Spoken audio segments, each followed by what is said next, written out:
Hello everyone. आज हम लेकर आए हैं वन शॉट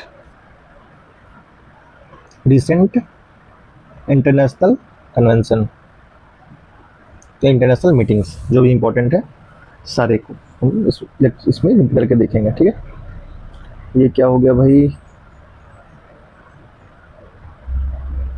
कोई ना, एक सेकेंड। हाँ, ये ठीक हो गया। तो सबसे पहला है हमारा AI impact summit. AI impact summit, जिसे औपचारिक रूप से इंडिया एआई इम्पैक्ट समिट 2026 के नाम से जाना जाता है।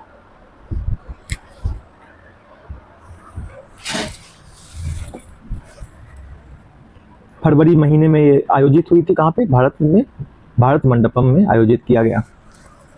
यह कितना नंबर का था ये? 1 सेकेंड फ्रेंड्स, थोड़ा सा मैं पेन को चेंज कर लेता हूँ। ओके फाइन, ये 4th था।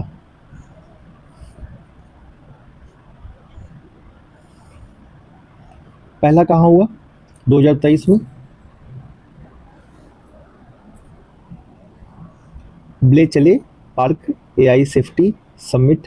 ठीक है, 2024 में एआई सियोल समिट और 2025 में पेरिस में हुआ था। ये बीपीएससी में ये सवाल भी आया था 71st बीपीएससी के अंदर कि 2025 में एआई समिट कहाँ हुआ था। तो 2024 में याद रखें कि सियोल में, 2025 में पेरिस में, 2026 में भारत में हुआ। 89 कंट्री ने भाग लिया। ठीक है,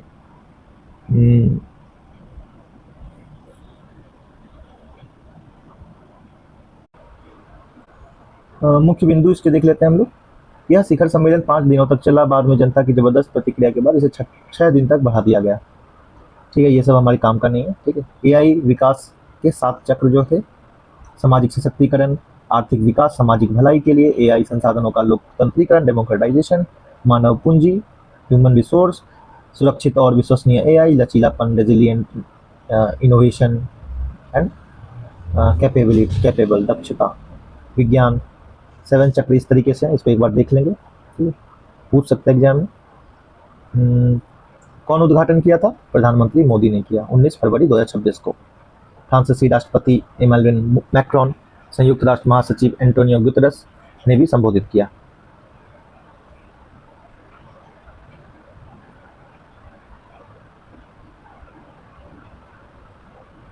इस आयोजन को ठीक से आयोजित न किए जाने, चीन उत्पादों को भारतीय उत्पादों के रूप में गलत तरीके से, ये आपका गलगोटिया वाला था इंसिडेंट।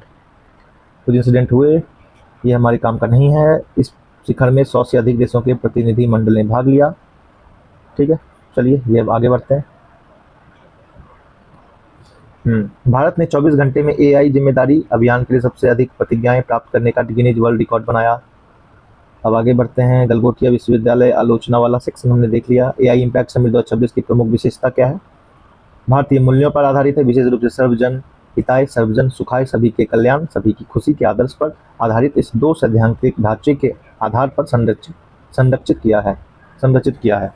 3 सूत्र क्या है? People, planet and progress. 7 चक्र क्या? स्वास्थ्य, कृषि, सुरक्षित और विश्वसनीय एआई, विज्ञान, समावेशन, एआई संसाधन का लोकतंत्रीकरण तथा आर्थिक विकास सहित विशेष विषयों पर केंद्रित। 7 स्तंभ एक एक करके, उतना हम लोग डिटेल में नहीं जाएंगे। ठीक है, इस तरीके से भारत को वर्ष 2026 के लिए ब्रिक्स की अध्यक्षता मिली है। किस शहर में होने वाला है ये? दिल्ली में ही होगा, स्वाभाविक सी बात है। ब्राजील ने आधिकारिक तौर पर वर्ष 2026 के लिए ब्रिक्स की अध्यक्षता भारत को सौंपी। इस क्रम में भारत 18वें ब्रिक्स शिखर सम्मेलन, ठीक है, याद रखिएगा, इस टाइप से क्वेश्चन पूछ देता है। कैमा है? 18th है। पिछली बार बीपीएससी में पूछ दिया कि 18th G20 कहाँ पर हुआ, तो सबको लगा कि ये रिसेंट वाला, लेकिन वो इंडिया में जो 2022-23 में शायद हुआ था उसके बारे में पूछ रखा था। तो एक बार नंबर थोड़ा सा ध्यान रख लेंगे।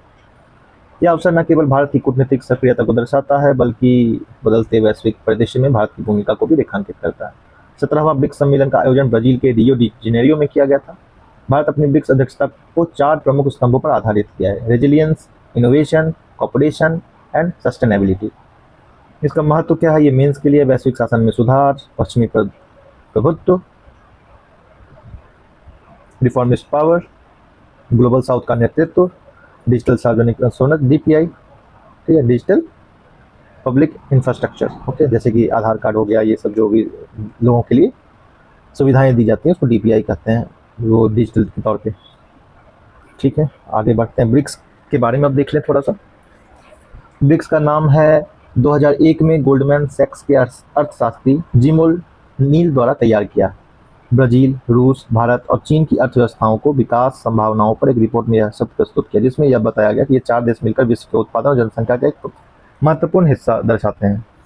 2006 में इस 4 देश ने यूएनजीए की आम बहस के दौरान विदेश मंत्रियों की वार्षिक बैठकों के रूप में एक अनौपचारिक राजनयिक समन्वय की शुरुआत की। 2010 में साउथ अफ्रीका के जुड़ जाने के बाद इसका नाम ब्रिक्स हो गया। सितंबर 2006 में रसिया के अंदर स्थापना इसका 2006 में हुआ था। 2009 में फर्स्ट मीटिंग हुई थी, फर्स्ट मीटिंग रसिया में हुई थी।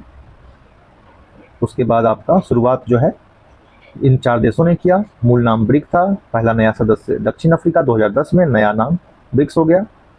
नए सदस्य ब्रिक्स प्लस मिस्र, इथोपिया, ईरान, इंडोनेशिया, सऊदी अरब, संयुक्त अरब अमीरात, ठीक है, इजिप्ट, इथोपिया, ईरान, इंडोनेशिया, मिस्र को इजिप्ट कहते हैं, Ethiopia, Iran, Indonesia, Saudi Arab and UAE. इसका कुछ ट्रिक बनाकर हम लोग याद रख सकते हैं, SU, ठीक है,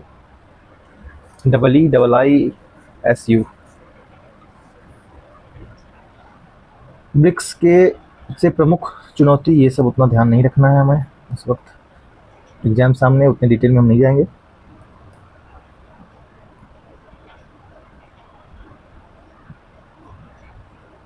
ओके, ये लगता है दोबारा रिपीट हो गया है, 63-64।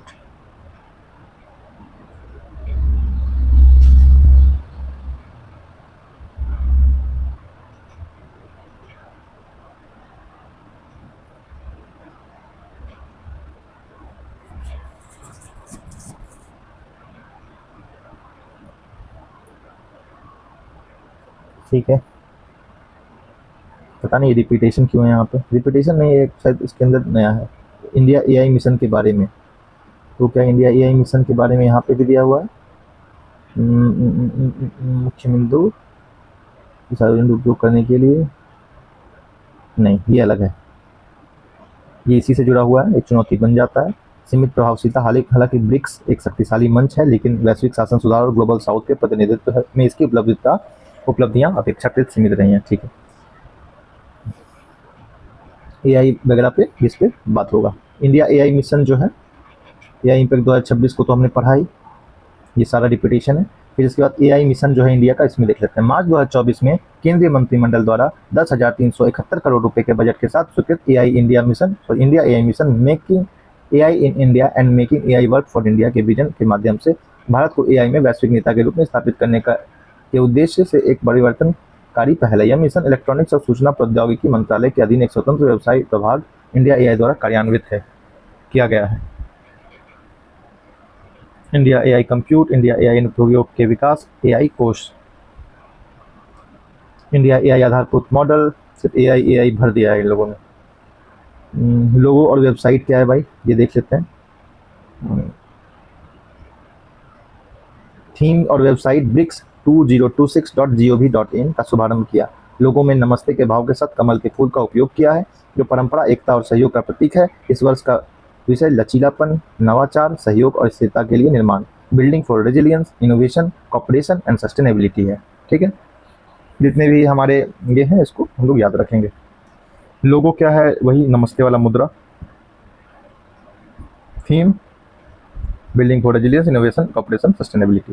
Website BRICS 2026.gov.in। Fourth time India जो है अध्यक्षता कर रहा है।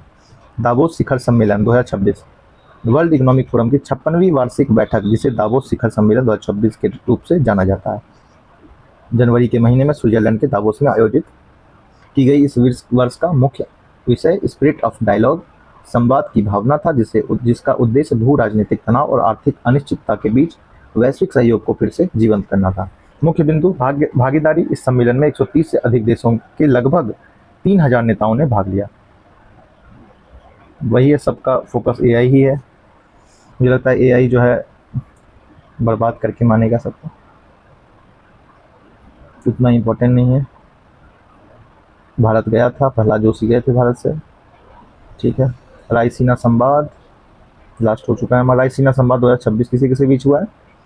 11वां संस्करण नई दिल्ली में संपन्न हुआ, जो वैश्विक विदेश नीति के साथ तकनीकी नवाचार को एकीकृत करने के लिए रायसीना विज्ञान कूटनीतिक पहल के ऐतिहासिक शुभारंभ की प्रतीक। फिनलैंड के राष्ट्रपति अलेक्जेंडर स्टब इस सम्मेलन के मुख्य अतिथि थे।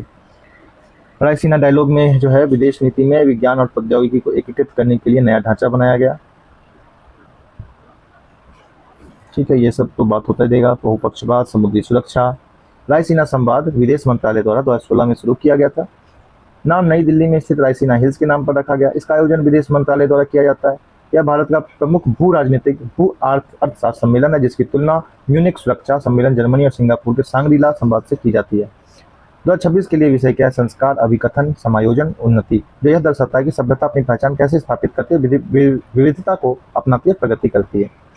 तो विशेष इसमें कुछ था नहीं इंटरनेशनल समिट में, तो ये हमने क्लियर कर लिया इसको, ठीक है। क्योंकि ये 3 महीने के भीतर जो जो हुआ है अपना उसी का है, ज़्यादा इसमें आ भी नहीं सकते क्योंकि ईयरली नहीं, तो उतने समिट तो होते नहीं। अगला हमारा है आर्थिक सम्मेलन। इसको भी लपेट दूँ क्या इसी में? मैं देखता हूँ ये थोड़ा लंबा है, इसको अलग से करेंगे।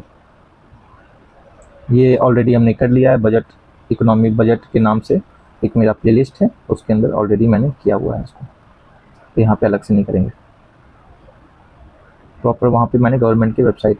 एक चीज़ मैं और याद करवा देता हूँ आपको, MMR जो होता है मदर मोर्टेलिटी रेट 1 लाख पे गिना जाता है, ठीक है, 1 लाख पे गिना जाता है। चाइल्ड जो होता है चाइल्ड मोर्टेलिटी रेट 1000 पे गिना जाता है, याद रखिएगा, ये बहुत इंपॉर्टेंट फैक्ट है, कई बार एग्जाम में पूछता है और हम गलत करके आते हैं। ओके, तो थैंक्स फॉर वॉचिंग, मिलते हैं नेक्स्ट वीडियो में।